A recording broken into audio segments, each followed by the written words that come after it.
This video is a demonstration of Jack, a CLI tool for CXL fabric management and orchestration, and how it can be used to dynamically allocate endpoint devices to hosts using a CXL switch. To get started today, we will first take a look at a CXL switch diagram shown here on the left. In the diagram, we have multiple hosts on the top connected to the switch, and then multiple endpoint devices connected to the switch on the bottom. These endpoint devices are DRAM drives, but they could be other forms of accelerators. The important point to note here is that there are multiple hosts, or CPUs, that connect to this CXL switch. So none of the hosts own the shared hardware connected to the switch, which means there needs to be an external entity that owns and manages the switch and its devices. And in CXL, this is called a fabric manager. Jack is a CLI tool that implements the CXL fabric management specification. It issues management commands over MCDP that can be transported to the switch using multiple transport mechanisms such as TCP or VDM. Jack can run on one of the hosts in this diagram or on a sideband management processor such as a BMC that is connected to the switch. For this demonstration, we will consider a switch with 10 physical ports. Physical ports 0 and 9 are upstream ports connected to host CPUs that have a by16 CXL connection.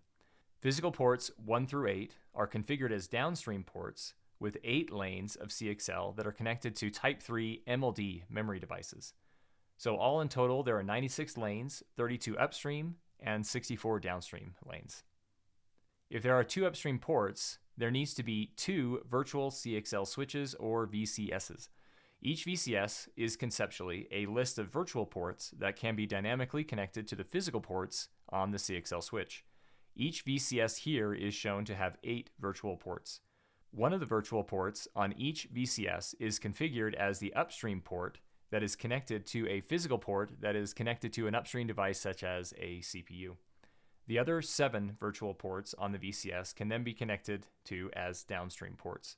So shown here in the diagram, we have the CPU attached to physical port 0 bound to the virtual port 0 of the VCS, and then memory devices 1 through 4 bound to virtual ports 1 through 4 on the same VCS. Switching over to the terminal, we can first use Jack to show the status of all the ports connected to the switch with the show ports command. The output shows that there are 10 physical ports, and all of those physical ports are connected to an endpoint device. Port 0 and port 9 are configured as upstream ports and are connected to Type 1 devices, which are the CPUs, and have a by16 link. Ports 1 through 8 are configured as downstream ports and are connected to Type 3 MLD memory drives, which each have a by8 link. It is important to note that this is a physical representation of the switch, meaning what devices are plugged into each slot or what ports have a device present. Nothing in this output shows what devices are actually configured to communicate with each other. To know what devices can communicate with each other, we first use the show VCS command. This command shows what physical port and what logical device or partition is bound to a virtual port on a virtual CXL switch, or VCS. In this output, we can see that virtual port 0 is bound to physical port 0, and that port 0 is the upstream port connected to the CPU. Virtual ports 1 through 4 are connected to logical device 0 on physical ports 1 through 4. So this text-based representation effectively shows the connectivity displayed in the diagram on the left. So let's take a look at VCS number 1 on the right side of the diagram. When we take a look at the output, we can see that none of the virtual ports have been bound to any of the physical ports of the switch, so it is essentially unconfigured. To configure VCS1 on the right, we use the bind command to associate a virtual port on the VCS with a physical port on the switch. We can then look at the change with the show VCS command again.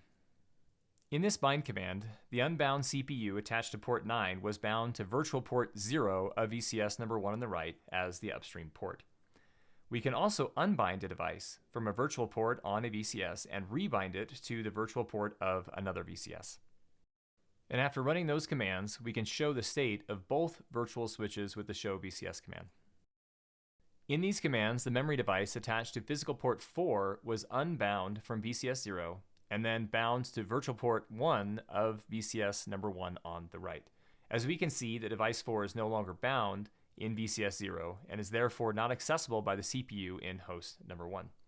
Memory device 4 now shows up in VCS number 1 on the right and is accessible by the CPU in host number 2. So bindings are not permanent, they can be changed dynamically.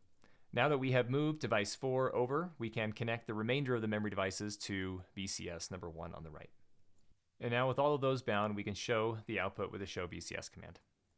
After binding all those devices, we can see in the show VCS output that all of the devices are now bound to the VCS and are accessible by the host. This was a demonstration of how Jack, the CLI tool for CXL fabric management, can be used to dynamically allocate CXL memory devices.